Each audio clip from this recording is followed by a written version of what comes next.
Bonjour. Alors aujourd'hui, une émission sur les consoles portables. Donc bien sûr, on va commencer avec la Game Boy. C'est certainement la console portable la plus connue, la plus vendue, la plus iconique. Rien que quand on voit le logo Game Boy bleu là sur fond gris, avec ce petit logo Nintendo rouge qu'on retrouve ici sur les boîtes de jeux. Bien sûr, ça donne vraiment très envie. Alors ça, ce sont les versions européennes et américaines qui avaient ce design de boîte. On verra tout à l'heure que les boîtes japonaises ont un design tout autre, totalement différent. C'est vrai que moi j'adore ce design français occidental.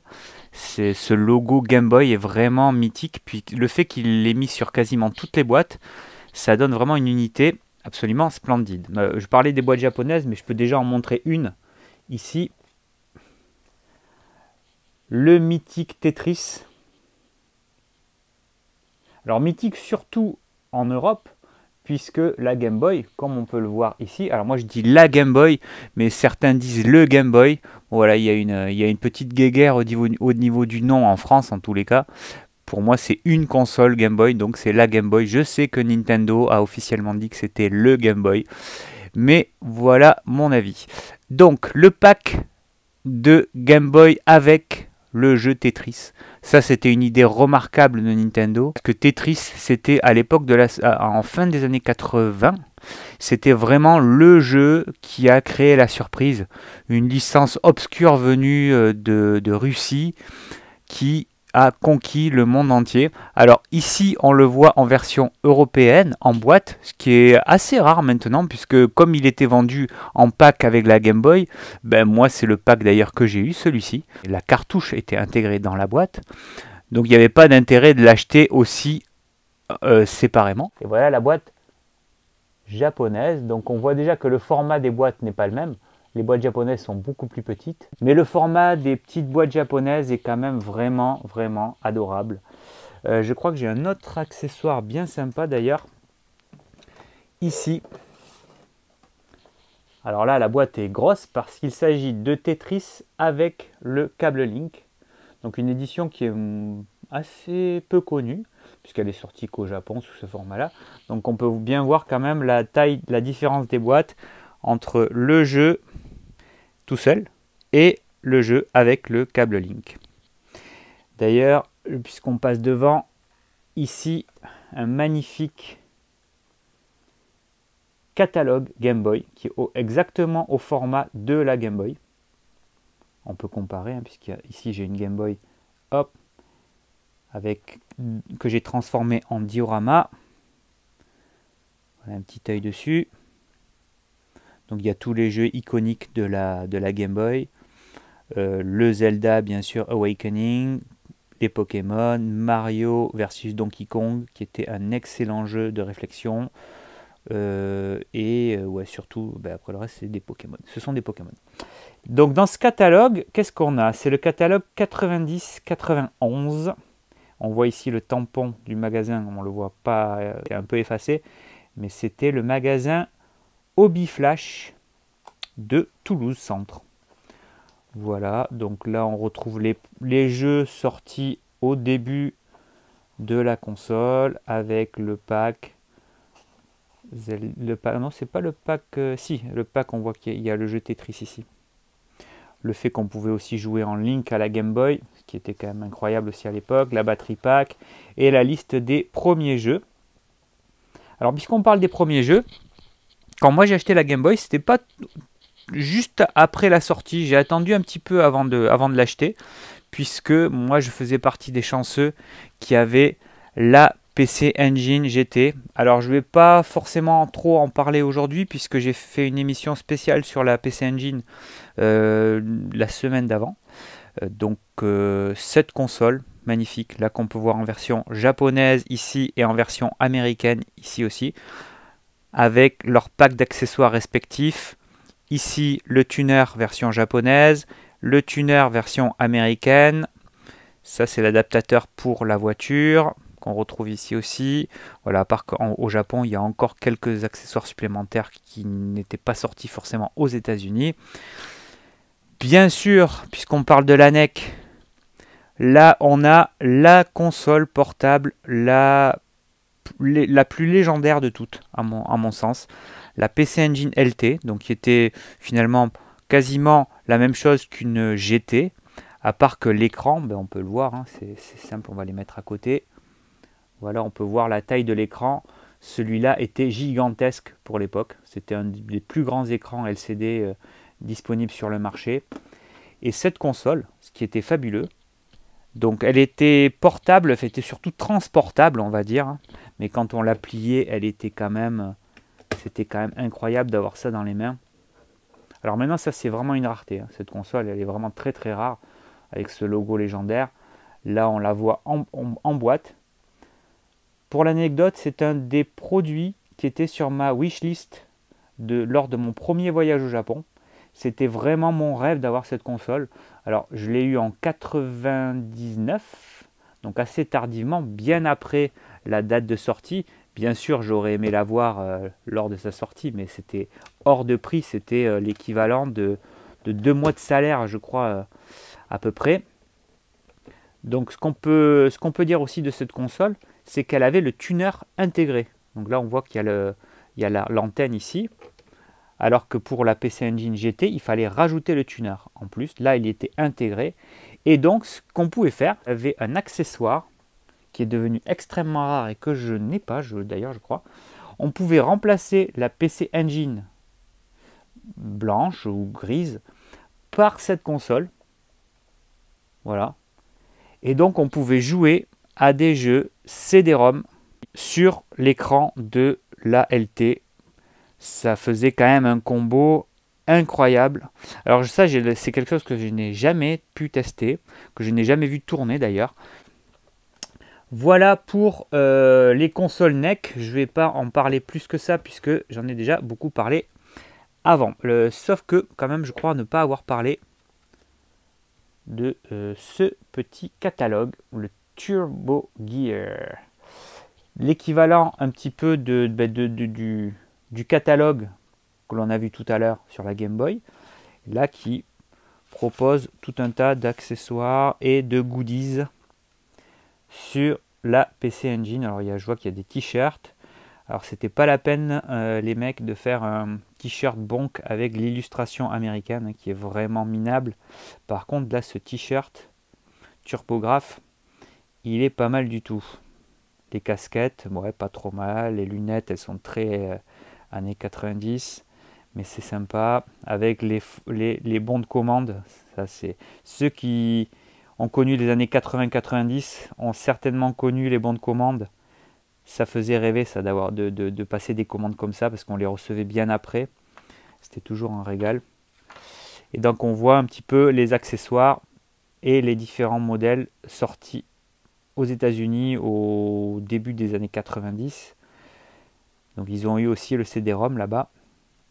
Mais par contre, je crois pas qu'on pouvait... Ben, ils n'ont pas eu la LT du tout. Donc voilà. Alors, maintenant, revenons sur la Game Boy.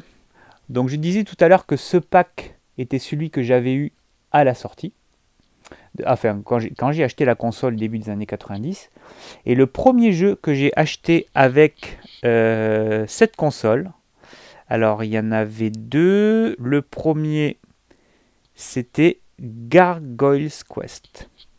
Alors ça, c'est un jeu de la série des Ghouls and Ghosts, Makaimura, puisqu'il est sorti au Japon sous le nom de Red. D'ailleurs, il est vert sur la pochette alors qu'il est rouge en version japonaise.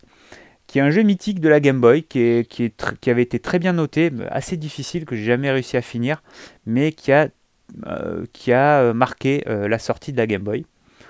Bon, bien sûr, Super Mario Land, alors là, incontournable de la Game Boy, vraiment un jeu extraordinaire. Tout le monde se souviendra de la musique légendaire.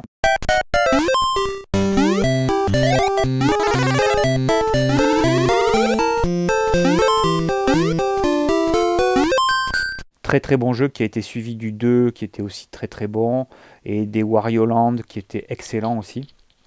Alors moi j'ai eu un coup de cœur pour ce jeu. Donkey Kong. Alors c'était pas du tout un jeu de plateforme comme le Donkey Kong qu'on avait connu sur NES ou autre. C'était un vrai jeu de réflexion. La magnifique conversion de Donkey Kong aussi, qui était fait avec le même système de rendering.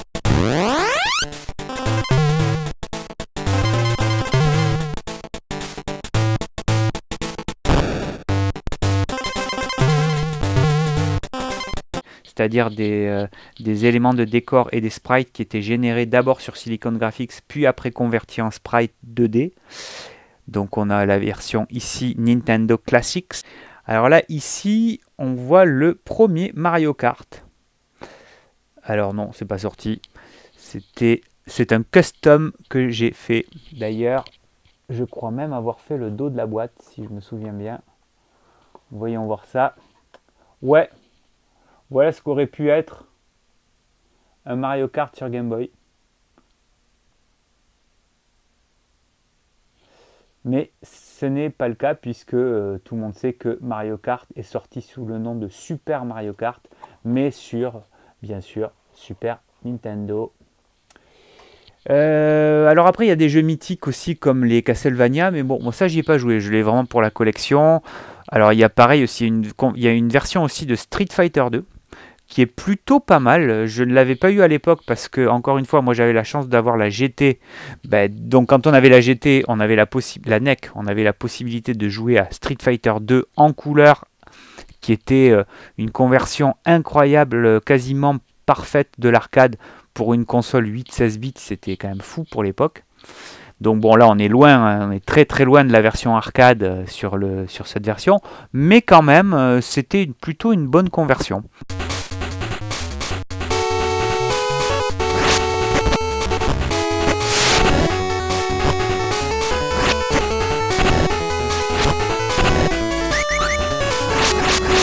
J'avais été surpris en le voyant tourner dernièrement. Après, on a une série donc de jeux mythiques, les Final Fantasy, le 2 et le 3 qui sont maintenant assez cotés, et le Legend aussi.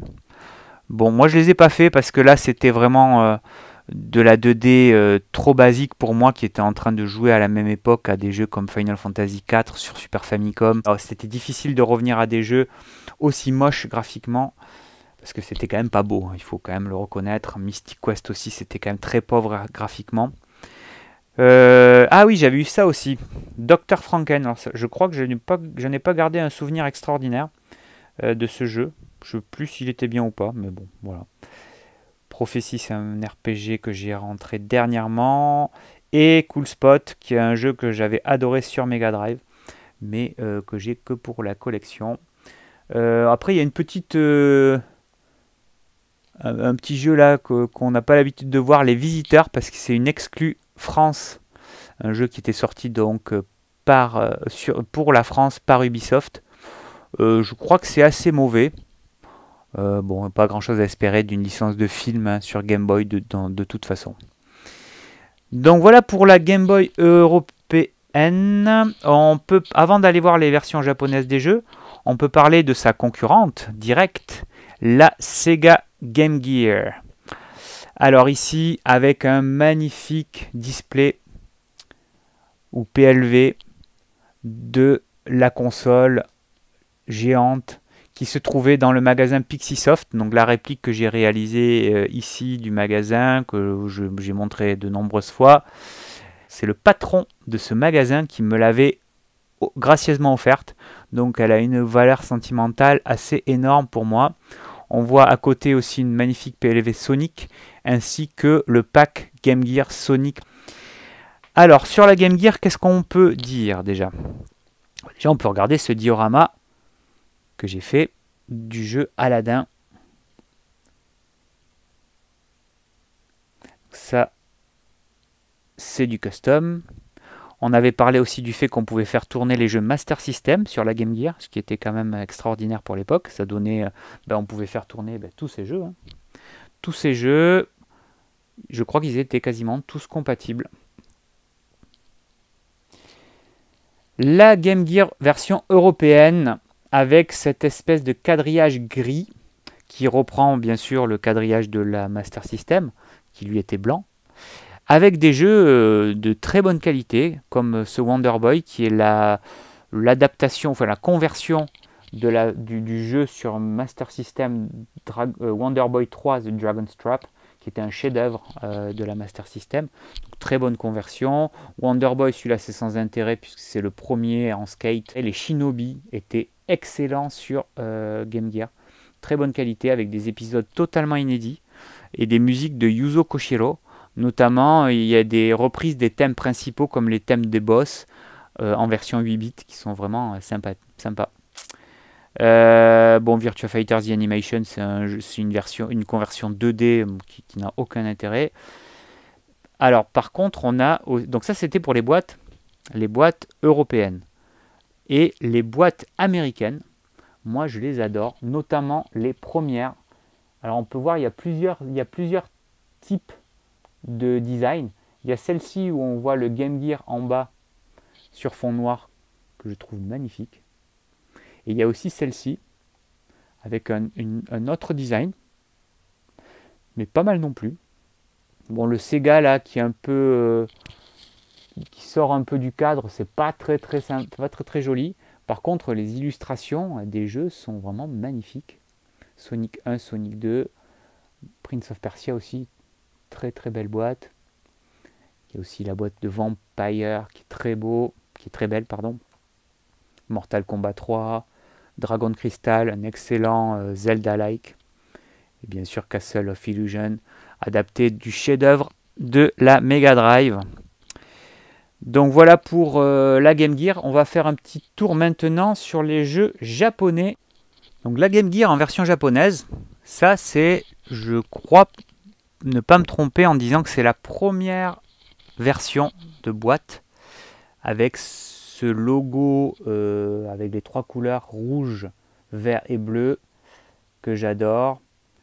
Donc une gamme d'accessoires aux couleurs de la première version de la boîte, comme le battery pack, et bien évidemment le tuner qui permettait de regarder la télé. Il y a eu une version française de ce tuner, mais ça c'est la version japonaise qui n'était pas compatible en France.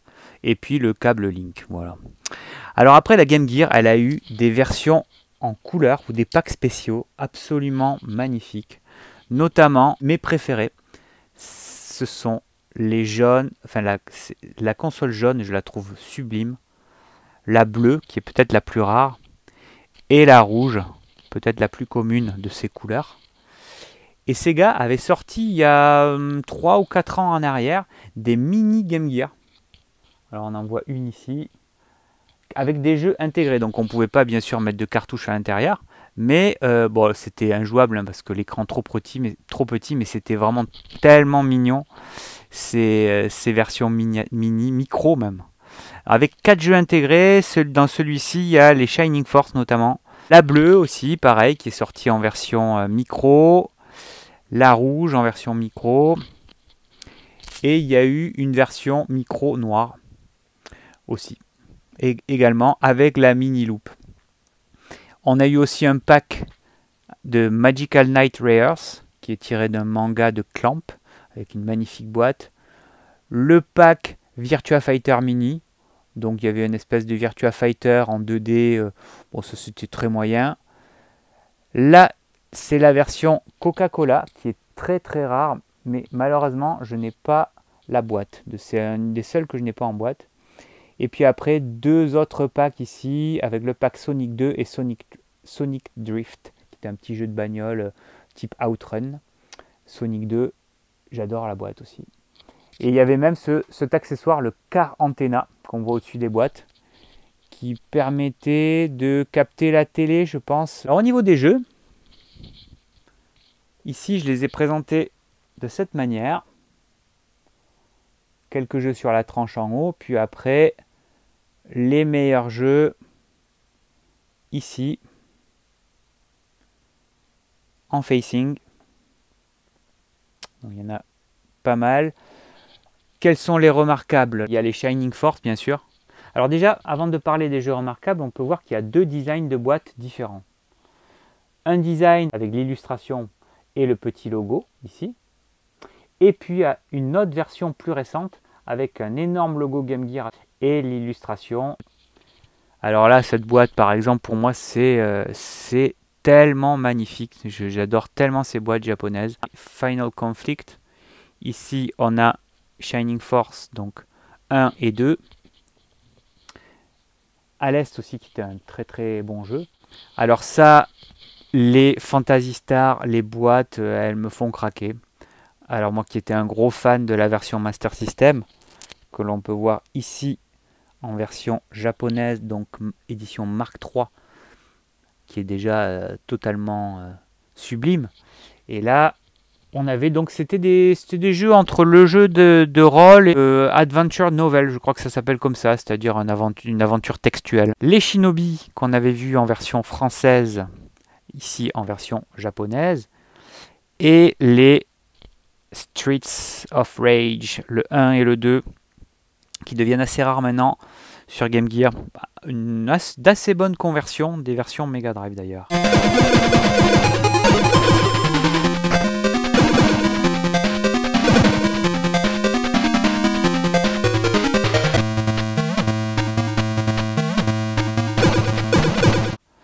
Alors après, il y a plein de petits jeux sympas. Est-ce que j'en ai là qui me viennent à l'esprit? Est-ce qu'il y en a que j'ai joué à l'époque? Non, pas tant que ça. Ça, c'est vraiment plus des jeux pour la collection, tout ça. Dragon Crystal, ça c'était un bon petit Zelda-like. Ah oui, on voit aussi le Wonder Boy 3, qui est sorti en version japonaise sur Game Gear, alors qu'il n'est jamais sorti en version japonaise sur Master System. La version Master System avait été essentiellement faite pour l'Europe. Je pense qu'elle a dû marcher un petit peu aux États-Unis aussi, mais comme la Master System n'a pas eu de succès aux États-Unis, c'est surtout une version, c'est surtout en Europe que ça a fonctionné. Et une version aussi Shenmue. Alors ça, c'est un custom que j'ai réalisé aussi. Bien sûr, c'est pas sorti sur Game Gear. Et pareil, on peut voir les petits screenshots derrière.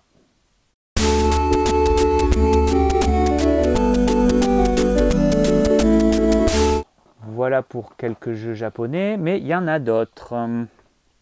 Ici, on a d'autres versions.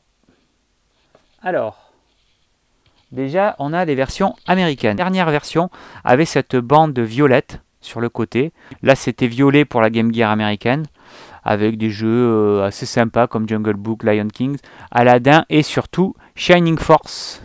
Ça en version américaine, je ne l'avais pas eu à l'époque. J'aurais adoré l'avoir. Et cette version du pack Aladdin, alors ça c'est en version européenne, qui est absolument magique aussi. Ils avaient sorti après aussi des jeux Sega au Japon dans la gamme Kids Gear, avec des boîtes plus grosses et des designs un peu différents, donc ils s'adressaient vraiment à une clientèle beaucoup plus jeune. Donc il y a eu les portraits, les Game Gear portraits donc de Virtua Fighter. Là il y en a un autre ici. Là on a un Super Smash TV qui est dans une boîte, dans un grand format de boîte. Mais c'est un peu un des seuls jeux avec ce gros format de boîte, parce que sinon tous les jeux japonais étaient en petite boîte. Le fameux Virtua Fighter dont on parlait, qui a eu donc une version pack console aussi. Encore quelques Kids Gear ici avec les puzzles Bobble, Doraemon et quelques jeux à base de chiens et de chats, mais je les ai jamais joués. Et là aussi, un autre jeu, alors celui-ci est un peu plus rare maintenant, avec cette magnifique boîte. Donc on peut voir de la boîte qui n'a rien à voir avec les autres boîtes japonaises. Voilà les deux à côté. Donc petite pour les boîtes normales et celle-ci qui avait un format beaucoup plus grand. Voilà ce qu'on pouvait dire sur la Game Gear. Alors la WonderSwan, une console développée par Bandai, spécifiquement pour le marché japonais, et qui était une console à licence. C'est-à-dire que Bandai voulait vraiment capitaliser sur les licences qu'ils avaient en exclusivité, parce qu'à l'époque, ils avaient quasiment toutes les licences, ils les ont toujours maintenant. Hein. Dragon Ball, Senseiya, on voit d'ailleurs ici un Senseiya qui est plutôt pas mal réalisé en plus. Donc au niveau de la puissance de la console, c'était même pas une 16 bits. C'était entre 8 et 16 bits, donc assez faiblard hein, comme console. On pouvait quand même faire des jeux de bonne qualité dessus, parce que par exemple les Final Fantasy sont très très beaux sur cette console.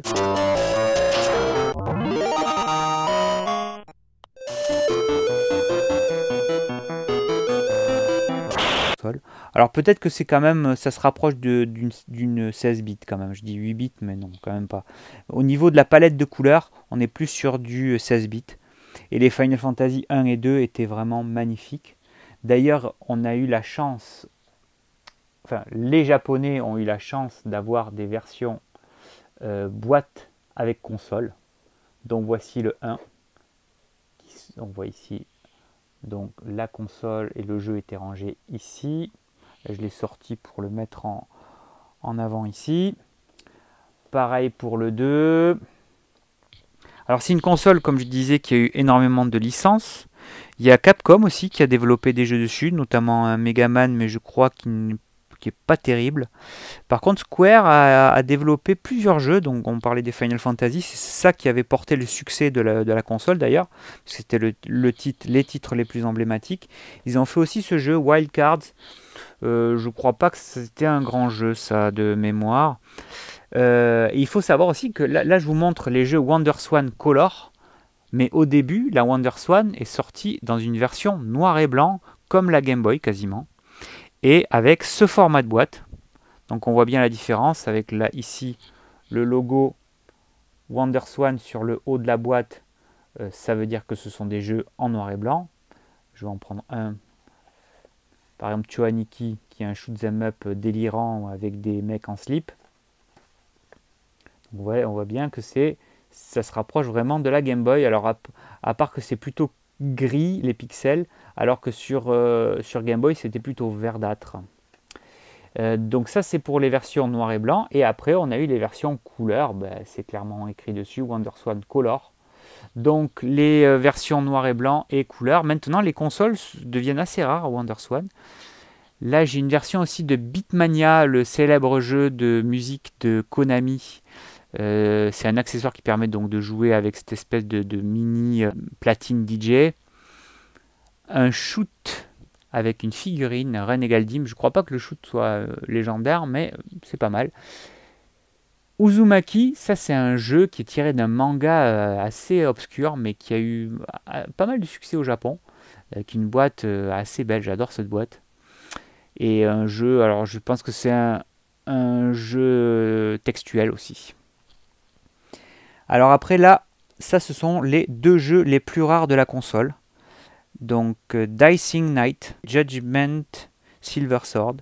Alors pourquoi sont-ils si rares? Parce qu'ils ont été développés avec cet accessoire.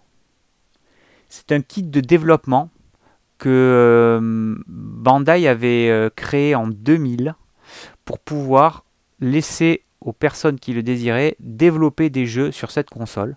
Alors d'ailleurs c'est marqué, on le voit bien clairement, WonderSwan Personal Software Development Kit. Et avec ça, il y a certaines personnes qui ont créé des jeux, et les gagnants du concours, donc on voit bien que celui-ci a gagné le concours, et celui-ci aussi, ont été édités en version boîte. Alors celui-ci, en version boîte, je pense que c'est vraiment le plus rare. Et alors je ne sais pas pourquoi, mais il y a marqué fabriqué au Japon en français, alors qu'il a été édité qu'au Japon. Je ne sais pas pourquoi. Ça c'est donc une espèce de jeu d'action un peu comme Gauntlet, je crois. Plutôt beau graphiquement et assez sympa. Et ça c'est un shoot 'em up. Celui-là aussi est bien rare. Parce que je crois que je me demande si on pouvait pas tenir la console en mode vertical aussi. Bon, à voir. Donc ça, ce sont les deux jeux les plus rares. Et même ce kit de développement maintenant pour WonderSwan, je pense qu'il doit être assez rare aussi. Je reviens un petit peu sur la Game Boy parce que là, je viens de voir que j'ai oublié de parler de cette Game Boy Light. Alors celle-là, elle est hyper rare. Parce c'est un modèle Famitsu, donc le célèbre magazine de jeux vidéo japonais. Et je crois pas qu'on pouvait pas l'acheter. Il fallait la gagner. Alors je sais pas exactement comment on pouvait se la procurer. Mais d'ailleurs on voit qu'il n'y a pas de code barre. Il n'y a pas de code barre, donc ça veut dire que c'était pas un produit qui a été vendu dans le commerce. Et elle a été éditée à 5000 exemplaires. Et donc moi j'ai l'exemplaire 2062 apparemment. Et on voit bien ici en bas qu'il y a les kanji not for sale. Donc c'est bien que c'était un produit qui ne pouvait pas être vendu. Donc celle-ci, belle petite rareté avec son blister. Donc voilà, après, donc on revient sur la WonderSwan. Donc il y a eu des jeux typiquement japonais, hein, comme les Densha de Go, simulation de train, simulation de course de chevaux. Globalement, là, tous les jeux en version noir et blanc sont pas terribles. C'est vraiment pas ce qui se fait de mieux. Il y a un Ghouls and Ghosts qui est très bon par contre, enfin qui est très bon, qui était plutôt pas mal.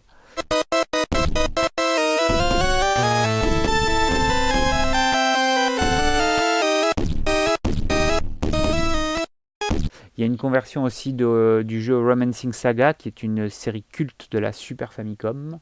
Et puis des jeux à licence comme Naruto, One Piece, mais c'était vraiment pas terrible. Ou Inuyasha. Si on parle de la Game Boy, on est obligé de parler de Pokémon. Alors là ici, je vous montre les versions occidentales, européennes ou américaines des jeux. Donc la première fournée, le bleu et le rouge. Il n'y a pas eu le vert en version française. Bien sûr la version jaune qui avait été un best-seller absolu à la fin des années 90. Et les versions qui ont suivi avec des versions qui sont quand même bien rares maintenant. Notamment la cristal. Je crois qu'elle est... Maintenant la cristal est devenue très très rare. Version or, argent. Et les versions Game Boy Advance. Donc pour revenir à la version à la Game Boy. Donc moi j'étais dans cette boutique. Je travaillais à Ultima à l'époque. Bon, là, il y a un display de la borne Dance Dance Revolution qui n'a rien à voir avec le sujet, mais je vous la montre parce qu'elle est quand même magnifique. Donc, quand je travaillais dans cette boutique, on vendait bien sûr des jeux Game Boy, mais c'était pas la folie au niveau des ventes, les jeux Game Boy. Je me souviens très bien, par contre, de l'arrivée de Pokémon sur Game Boy. Moi, j'y croyais pas du tout à cette série. Déjà, c'était très enfantin pour moi, donc graphiquement, c'était beaucoup trop moche. Mais je pensais pas que ça allait avoir ce succès phénoménal. Et j'ai clairement vu là les ventes de Game Boy exploser avec la sortie du jeu. Plus personne ne voulait de Game Boy à la fin des années 90. Et quand Pokémon est arrivé, ça a été absolument incroyable. L'engouement qu'il y a eu autour de Pokémon. D'ailleurs, on voit ici les premières figurines. Et je parlais aussi du fait que Pokémon était sorti donc au Japon, enfin Pokémon vert. Alors ici, j'ai une bizarrerie. Je vous montre. Ça, c'est un jeu que j'ai acheté à Hong Kong en 1998, donc quasiment à la sortie des jeux. Donc moi, ça m'intéressait pas Pokémon, mais la boîte m'avait interpellé. Parce que je les trouvais magnifiques, les boîtes japonaises, en petit format comme ça. Donc en japonais, il y a marqué Pocket Monster 2. On voit bien qu'il y a un 2 en lettres romaines. Ici, on le revoit aussi. Ah non, on le voit même pas là. Donc déjà, moi j'étais persuadé que c'était une version officielle parce qu'elle était très bien imprimée. Elle était pas, il n'y avait pas ce flou qu'on pouvait retrouver sur les boîtes, sur les copies de l'époque. Mais c'est 100% une contrefaçon chinoise. Parce qu'il n'y a jamais eu de Pocket Monster 2. Ils n'ont jamais eu ce nom-là, les jeux Pokémon. Ils ont eu le nom d'une couleur. Il n'y a jamais eu Pokémon 1, Pokémon 2, Pokémon 3. Et donc, ils avaient sorti cette contrefaçon et je me suis bien fait avoir. Moi, je pensais que c'était un officiel. Et des années après, j'ai compris que ce n'était pas le cas. Quand j'ai vu les versions... Là, il y a un jeu de flipper aussi sur Game Boy qui est pas mal. Je vais vous montrer la version japonaise aussi, mais ici on peut voir un petit guidebook de Pokémon jaune. J'ai aussi une petite anecdote sur la Game Boy Color. Donc je travaille dans ce magasin et je crois qu'elle est sortie en 98 ou 99, la Game Boy Color. Et là c'est vraiment la toute première édition. de la Game Boy Color. D'ailleurs, on le voit puisqu'elle a le code donc GB001. Donc c'est vraiment la toute première édition que j'ai acheté dans ce magasin et je l'ai acheté pour ce jeu. Le Tetris DX en couleur. Bon, ça apportait vraiment rien du tout à la version noir et blanc. La couleur n'apportait strictement rien. C'était un peu plus funky, mais ça n'avait pas beaucoup d'intérêt. Si ce n'est d'avoir de la couleur. Et à l'époque, avoir les jeux en couleur, ça comptait. Maintenant, voyons un petit peu les boîtes japonaises de la Game Boy. Donc les Pokémon ici, en version japonaise. Là, on peut bien voir la boîte verte qu'on a vue tout à l'heure en version chinoise. Donc il n'y a pas le chiffre 2 à côté. Enfin, on voit bien que là, c'est la version officielle. Donc le rouge, le bleu, le vert, la version jaune Pikachu. Et les or et argent, gold et silver. Ici, on voit aussi le Donkey Kong dont je parlais tout à l'heure, qui était un excellent jeu. R-Type DX en version color, aussi qui a une boîte plutôt sympa. Mario Land, bien évidemment. Là, ici, il y a le Super Mario, le premier. Donc celui-là, c'est vraiment un des tout premiers jeux sortis sur Game Boy. Le 2 étant sorti après, on voit qu'il n'y a pas tout à fait le même format de boîte. Le 2 a une boîte plus grande que les premiers jeux. Alors, il y a eu plusieurs formats. Il y a eu essentiellement, on va dire, deux formats. Le petit comme ça, presque carré, et le plus grand. Alors les petites boîtes comme ça, moi, c'est vraiment quelque chose que j'adore.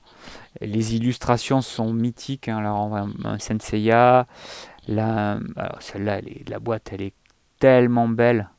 J'ai laissé le prix en yens dessus, d'ailleurs. On voit qu'il y a eu un prix barré, parce qu'il devait rester un peu trop en magasin. Là, on voit encore de magnifiques boîtes. Jeux IREM, petit jeu de rôle, Dragon Slayer. Alors celui-là, je crois que Batman, j'ai l'impression que c'est un des jeux les plus rares que j'ai sur Game Boy en version japonaise. Celui-là, il est vraiment devenu très très rare en version Jap. Puisqu'on parle de la Game Boy, on peut parler de ces magnifiques versions japonaises de Rockman, qui sont absolument sublimes. Alors ça ici, ce sont les versions NES. Là, les versions Super Famicom. Et voici les versions Game Boy. Alors on va les regarder parce qu'elles sont quand même tellement belles que ça vaut le coup d'y jeter un œil. Le 5, le 4, le 3, le 2 et le 1. Les voici. Quand on les voit côte à côte comme ça, c'est tellement beau. Alors voici d'autres jeux en version japonaise. Alors il y a un peu de tout. Là, ce sont plutôt des jeux rares. Alors tous ne le sont pas, mais il y en a quand même de bien rares à travers. Mais c'est surtout pour la beauté des boîtes que je les ai mis en facing. Alors on peut passer des heures à les regarder tellement elles sont belles. Même cette boîte de jeux de baseball. Moi je n'aime pas du tout les jeux de sport, mais quand on voit le design de la boîte, c'est vraiment incroyable. Pas mal de jeux, il y a des licences américaines, Ghostbusters 2, Hook aussi qui ont eu des conversions. Undercover Cop, ça aussi c'était pas mal. Voilà, je fais un petit tour pour voir toutes les boîtes. Là ici en haut, il y a encore l'autre format dont je parlais avant. Les versions Game Boy Color avec des boîtes aussi avec un format plus grand. Ouais, vraiment les boîtes sont sublimes. Même celle-ci là, les Game & Watch Gallery. Super belle. Chase HQ qui est trop mignonne aussi. Elevator Action avec cette espèce de design un peu enfantin, mais c'est vrai, même celui-là, la Droaga, il y a un petit design enfantin, mais avec une finesse dans le trait de crayon qui est quand même remarquable. Donc c'est vrai que les illustrateurs, les dessinateurs à l'époque c'était vraiment tellement beau. Donc la Game Boy ici a eu plein de versions en couleur. Là je les ai toutes sur la tranche. C'est vrai qu'elles sont magnifiques en boîte comme ça, là les boîtes toutes les unes à côté des autres. Pareil pour les Game Boy Pocket en version color. Ça c'est magnifique. Alors il y a des éditions plus rares, hein, comme la Game Boy Light Gold, qui devient un peu difficile à trouver maintenant. Ça c'était une révolution parce que l'écran était enfin rétroéclairé. Jusqu'à présent, la Game Boy, on était obligé d'y jouer sous une lampe ou à la lumière du jour, parce que dans la nuit, on voyait rien du tout. Là, celle-ci avait l'écran rétroéclairé, c'était vraiment génial à jouer avec. Et après, bien sûr, l'arrivée de la Game Boy Pocket, ça aussi, c'était quand même un événement. Elle était vraiment cool. Et donc, après, il y a eu la Game Boy Advance. C'est sorti assez tard, hein. C'est sorti en 2001, je pense. Là, je l'ai acheté au Japon, celle-ci. Je vivais au Japon même à cette époque-là. Je me souviens avoir fait la queue dans les magasins pour obtenir une réservation pour pouvoir l'acheter à la sortie parce qu'il y avait un énorme engouement dessus. On sortait de la folie Pokémon. Donc c'est vrai que c'était une console qui avait vraiment marqué. Avec cette magnifique housse de transport, enfin coque de transport aussi au format de la console. Puisqu'on parle de la Game Boy, il y a aussi le Game Boy Printer. Ça permettait d'imprimer les photos que l'on prenait et qu'on pouvait modifier, customiser sur Game Boy. Et on pouvait les imprimer. Je me suis éclaté avec ce truc-là. Alors sur la Game Boy Advance japonaise, il y a eu ces petites boîtes-là. Je les ai mis en avant parce qu'elles sont tellement belles. Les Famicom Mini. Donc des jeux pour Game Boy Advance, mais qui étaient des adaptations des jeux NES, enfin Famicom, qu'on pouvait jouer sur la Game Boy. Alors c'était pas forcément très intéressant parce que il n'y avait pas d'évolution des jeux, hein. C'était pas des remakes, c'était vraiment les jeux originaux portés sur Game Boy Advance, mais dans des formats de boîtes spécifiques que l'on pouvait ranger dans des grandes boîtes. Est-ce qu'on les voit là? Oui, on les voit au fond là-bas. Là, que l'on pouvait ranger dans ces grandes boîtes ici. Ça aussi c'était magnifique. Donc la Game Boy Advance, console mythique. Moi j'ai adoré cette console. Alors d'ailleurs quand elle est sortie au Japon, j'ai acheté la console avec F-Zero, qui était une conversion parfaite de la version Super Famicom. Puisque finalement la Game Boy Advance, c'était comme une Super Nintendo portable, qui pouvait afficher je crois un peu plus de couleurs. Donc il y a eu vraiment des très très bons jeux sur cette console. Alors notamment la conversion de Street Fighter 03 était assez bluffante. Je l'avais acheté, je me souviens, sorti en 2002. C'était très très bien fait. La compile des Goemon, je crois qu'il est devenu assez rare. Bien sûr le Mario Kart Advance, alors ça aussi en mode Link c'était légendaire. Il y a une gamme aussi qu'on n'a pas l'habitude de voir qui s'appelle Value Selection, donc un peu l'équivalent des Platinum sur PlayStation. Une série de jeux qui avaient plutôt bien marché, qui étaient réédités à petit prix. Et notamment il y avait les Shining Soul qui étaient censés être un peu des jeux dans le style de Shining Force. D'autres jeux légendaires sur cette console comme Advance War, Metroid Fusion aussi, Castlevania bien sûr, Metal Gear, alors ça c'était sur Game Boy Color, Robot Attack Action Man, bon ça c'est plutôt, c'est assez très très mauvais, même la boîte est extrêmement moche, mais par contre il est rare en boîte, c'est pour ça qu'il est là. Final Fantasy Tactics bien sûr, et SimCity 2000, l'adaptation du jeu qui était sorti sur Saturn et PlayStation, un jeu absolument merveilleux. Donc voilà pour la Game Boy Advance. Il y a eu d'autres versions après, et notamment la Game Boy Advance SP qui était pliable, qui était un petit carré. C'était magnifique cette console. Pour moi ça c'est la meilleure console portable. Batterie intégrée, donc on n'était plus obligé d'acheter des piles, on pouvait juste la recharger. Qualité d'écran au top. Et après on a eu cette petite merveille, la Game Boy Micro, alors qui était une Game Boy Advance au format micro. D'ailleurs que j'ai ici avec le display, ce qui est maintenant bien rare. Donc ce display contenait 10 unités de Game Boy Micro. Alors je vous rassure, elle contenait comme ça, donc 5 là et 5 là, 2 rangées de 5. Moi évidemment quand j'étais grossiste, je les avais reçus dans cette boîte. Malheureusement je n'ai gardé qu'un exemplaire, ce qui est déjà pas mal de la micro. J'aurais bien aimé garder les 10 parce que maintenant c'est bien rares hein, et c'est impossible de les trouver à bon prix. Les Game Boy Micro, c'est devenu très très cher. Donc je crois qu'on a à peu près tout dit sur les différentes versions des Game Boy Advance, Game Boy Micro. Il reste une console dont on n'a pas parlé, portable, c'est l'Atari Lynx qu'on peut voir ici en boîte avec ses accessoires et notamment le jeu Toki qui était plutôt bien converti sur cette console avec une boîte plutôt sympa aussi. Bon, je ne parlerai pas de la DS et tout ça parce que là c'est trop récent. Mais restons donc sur la Lynx. La Lynx, console d'Atari sortie au même moment que la Game Boy et la Game Gear, quasiment un petit peu après. Mais donc une des premières consoles à écran couleur. C'était pas mal, mais c'était vraiment de la 8 bits.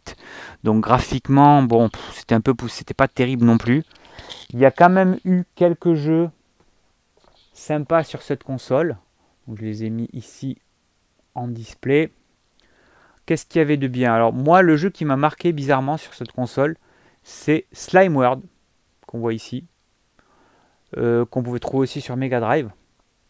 Un jeu plutôt, je ne sais pas si je peux dire beau, mais qui était plutôt pas mal réalisé par rapport à la puissance de la console. Il y avait évidemment le mythique Altered Beast, Ninja Gaiden, Dracula, Rigard. Voilà, ça c'était le jeu que j'ai préféré sur cette console. Un très bon jeu d'action que je crois avoir fini si je me souviens bien. Puis après il y avait tout un tas de jeux. Il y en avait un qui était connu pour être graphiquement un des jeux les plus évolués sur cette console qui était Blue Lightning. Bon, pour moi c'était juste une espèce de afterburner, bon, sans grand intérêt. Mais il avait ses fans, voilà, avec des belles boîtes aussi comme Switchblade. Quasiment que des jeux américains, donc c'est une console où il y a eu très peu de jeux. Comme il n'y avait pas de jeux japonais, bien sûr, ça ne pouvait pas fonctionner face à la Game Boy ou à la Game Gear de Sega. Surtout face à la Game Boy avec le choix de jeu absolument imparable qu'elle proposait. Donc Atari n'a pas fait long feu dans le milieu des consoles portables. D'ailleurs, ils n'ont pas fait long feu tout court, puisqu'après ils se sont lancés en Atari, après avoir eu du succès avec l'Atari 2600 dans les années 80, ils n'ont jamais réussi à rebondir après coup. La Lynx, ça a été un échec commercial, et je ne parle même pas de la Jaguar, la pseudo-console 64 bits minable. Moi, j'ai vraiment le mot minable qui me vient à l'esprit, parce que c'était vraiment une console tellement pourrie. Je m'aperçois que j'ai oublié quand même de parler de cet accessoire sur la Game Boy qui permettait de scanner des codes barres, donc le barcode battler, mais version Namco, avec des magnifiques boîtes là. Alors ça aussi c'est devenu bien rare, puisque ce pack contient donc le jeu et le lecteur de cartes. Il y en a eu deux versions, ça c'était de Namco. Mais j'avais surtout oublié de parler de cette machine.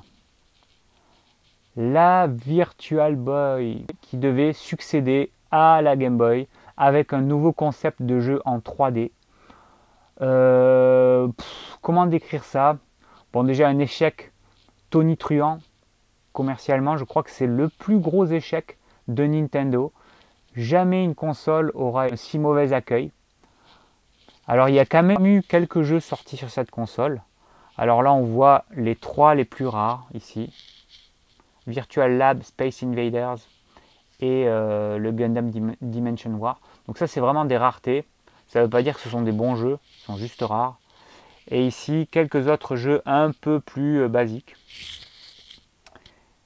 Bon alors cette console on va pas en parler beaucoup parce que c'était quand même vraiment très très mauvais ce qu'ils avaient fait Nintendo. Alors ils ont pensé que faire des jeux avec une seule couleur, donc la Game Boy c'était une espèce de vert, enfin noir et blanc on va dire, et là c'était rouge et noir, donc toutes les nuances étaient en rouge et noir. Alors l'effet 3D était plutôt bien réalisé, mais c'était injouable, on avait mal à la tête au bout de 3 minutes, et puis surtout c'était énorme, il fallait le brancher sur le secteur, ça n'avait aucun intérêt de faire ça comme une console portable.